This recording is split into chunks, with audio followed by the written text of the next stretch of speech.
रात के 12 बजे एक छोटे से गांव में तूफानी बारिश हो रही थी। घर के अंदर एक 10 साला बच्ची अपने वालिद के बेजान जिस्म से लिपटी रो रही थी।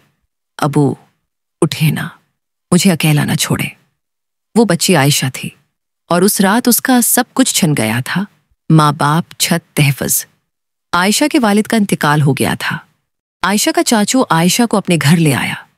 आयशा की चाची आयशा से नफरत करती थी। चाची की अपनी भी एक बेटी थी जो रंग की काली थी, पर आयशा खूबसूरत थी, जिस वजह से सारे आयशा से हसद करते थे। वक्त गुजरता गया। अब आयशा 19 साल की हो गई थी। कॉलेज जाती, घर के काम संभालती और दिल में एक ख्वाब छिपाए रखती। आयशा के मामू का एक बेटा था जिसका नाम कामरान था। वो नौजवान, खूबसूरत और हरदिलाज़ीज़ था। आयशा और कामरान आपस में गहरे दोस्त थे और ये बात आयशा की चाची को पसंद नहीं थी, क्योंकि चाची की बेटी भी कामरान से मोहब्बत करती थी और चाची ने अपनी बेटी से वादा किया था कि वो उसकी शादी कामरान से करवाएगी। कामरान लाहौर शहर में पढ़ता था। जब भी छुट्टियां होते वो आता तो दोनों काफी बातें करते, मगर दोनों ने कभी कुछ कहा नहीं, बस दिल बोलते थे।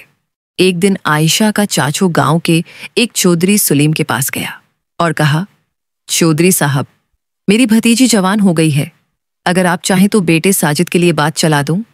सुलीम ने आंखें तंग की और कहा, मगर मेरा बेटा शराबी है और लड़की यतीम, मैं ये जुल्म आयशा पर नहीं कर सकता।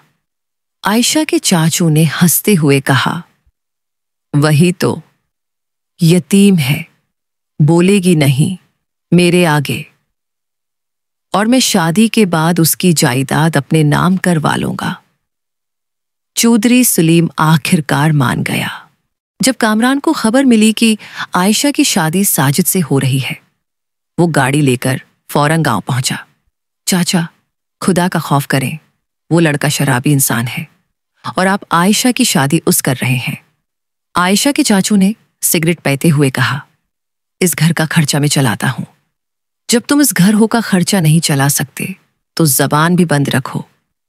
कामरान ने आयशा से बात करने की कोशिश की। आयशा, क्या तुम साजिद से शादी करना चाहती हो?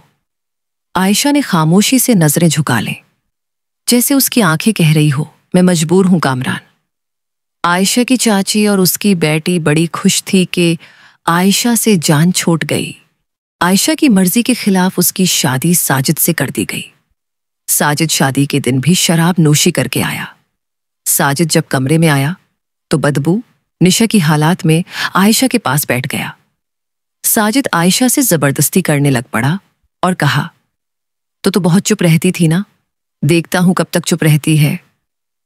उसने आयशा का दोपटा खींचा, मगर आयशा ने कांपते हुए उसका हाथ रोक लिया। मैं यतीम हूं, बेबस नहीं। साजिद ने थप्पड़ मारा, लाते मारी और आयशा का गला दबा दिया। आयशा सारी रात अपने बाप को याद करके रोती रही। वक्त गुजरता गया, मगर साजिद ने अपनी आदत तब्दील न की। साजिद नशे में तेश में आता, मार पेट करता। काफी बार आयशा ने फोन करके अपने चाचा को बताया कि साजिद बहुत जुल्म करता है, मगर अब आयशा का चाचा भी बीमार रहता था। वो आयशा से माफी मांगता और कहता, बेटी, मैंने लालच में तेरी जिंदगी बर्बाद कर दी। एक दिन साजिद ने आयशा को फोन करते देख लिया, जहां आयशा कामरान से मदद मांग रही थी। साजिद ने आयशा को मारना शुरू कर दिया। आयशा के जिस्म पर निशान पड़ गए। पड़ोसियों ने आयशा को रोते देखा तो पुलिस बुलाई और साजिद को गिरफ्तार करवा दिया। कामरान को खबर मिली तो वो दौड़ा आया और आयशा को अस्पताल ले गया। कामरान ने आयशा का इलाज करवाया, उसका सहारा बना, लेकिन मोहब्बत का ख्वाब अब भी अधूरा था।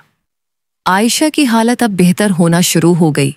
एक दिन आयशा ने खुद कामरान से कहा, तुम्हारी मोहब्बत ने मुझे बचा लिया कामरान, लेकिन मैं अब वो आयशा नहीं रही।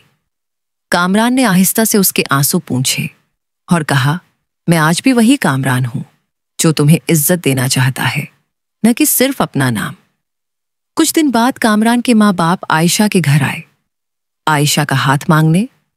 आयशा के चाचा ने खुशी खुशी रिश्ता कबूल कर लिया।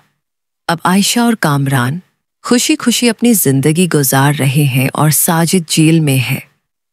जालिम एक ना एक दिन अल्लाह की गिरफ्त में आ जाता है। अगर आपको कहानी पसंद आई है तो कमेंट करके बताएं।